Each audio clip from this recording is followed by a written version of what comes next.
contra. Buenos días. Para Ramírez, A favor. Anderson Ramírez, a favor.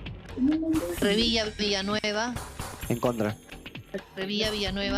no ha sido aprobado. Ha sido aprobado. Siguiente punto. De esta manera, y con 12 votos en contra y 11 a favor, la Comisión de Economía rechazó incluir en la agenda de ayer debatir el retiro de fondo de pensiones de AFP. Realmente se ha presentado para truncar lo de la AFP.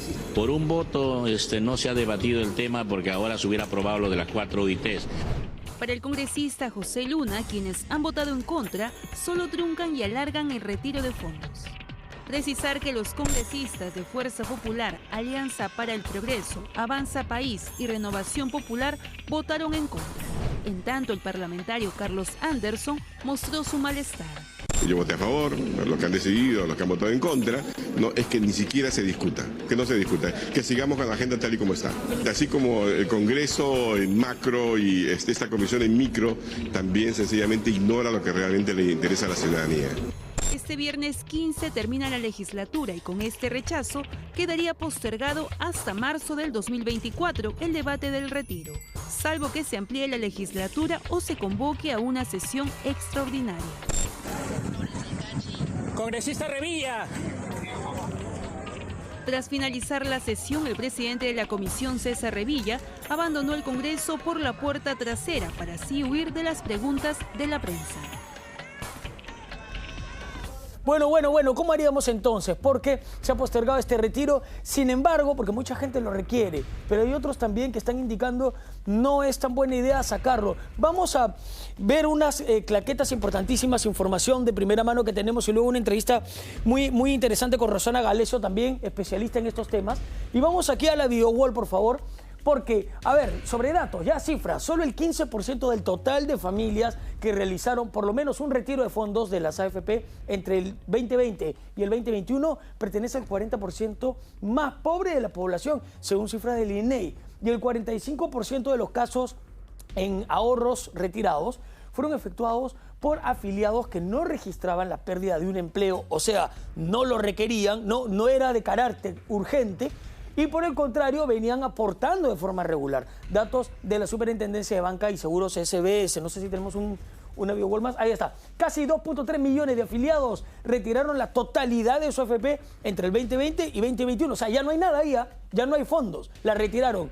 ¿Para qué? Ya lo vamos a analizar. Cerca de 88 mil millones de soles se retiraron de las AFP por más de 6 millones de afiliados durante toda la pandemia de COVID-19, que fue obviamente la época en donde muchos entraron en crisis y por eso se desprendió este aporte, subsecuentemente otro más, y así han ido 6. Del séptimo es el que estamos hablando, que todavía no se da luz verde. Pero estamos acá con Rosana Galecio, especialista en temas financieros. Rosana, te damos la bienvenida, muy buenos días. Gracias. Y de arranque y a la yugular, lo que tiene que saber el señor en la casa, y en fácil, ¿es necesario o será pertinente otro retiro más del FP o es mejor guardar para mayo, como se dice? A ver, vamos a hablar de un tema de edades, depende. Si a raíz de la pandemia se vio el tema de los emprendimientos significativos.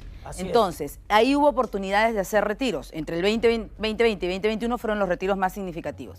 Esas personas que estaban de los 40 años para adelante han utilizado esos retiros para hacer emprendimientos o negocios. Empezando de algo simple, Julio. Yo modifico mi casa, separo, hago algunas habitaciones y las alquilo. Exacto. Hoy en día pasa mucho eso alrededor de las universidades. Entonces estás hablando de una realidad peruana. Si estás hablando de un joven que está empezando una dependencia laboral, sí es interesante tener un fondo privado de pensiones. Privado, porque está regulado y porque tú tienes una individualidad. A ti te van a identificar y van a saber cuánto está teniendo cada una de las personas que aporta. No es lo mismo que el sistema público. Exacto, pero quiero hacer un paréntesis ahí, Rosana, porque ¿qué pasa con las personas, como hemos leído en las cifras, que por ejemplo tenían todavía el trabajo, no lo necesitaban, nada indica que lo habrían invertido en una pequeña empresa, en un emprendimiento, y ya retiraron? Y se vio mucho en pandemia, a mí me tocó ir a cubrir compras de televisores, de artefactos. Ahí es donde te digo, por ejemplo, hoy escuchaba en la mañana, o de ayer en la noche con el señor Luna, que decía, hay mucha gente que está endeudada en el banco. Esa no es la idea. Claro, salvo que tú me digas que has hecho un análisis financiero que es válido, que yo estoy pagando una cuota significativa con un porcentaje alto, que me va a representar, que tomo ese dinero y voy a pagar.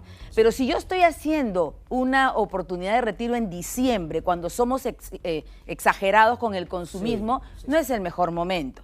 Entonces, han habido 19 proyectos de ley, algunos interesantes, por ejemplo, para usar los fondos para comprar vivienda, que ya existe un 25%, o para pagar deudas vinculadas con el sector bancario. De acuerdo, vamos a revisarlo. Pero ese no es el tema, es la reforma. Si yo gano, tú ganas. Si yo no gano, tú no debes ganar.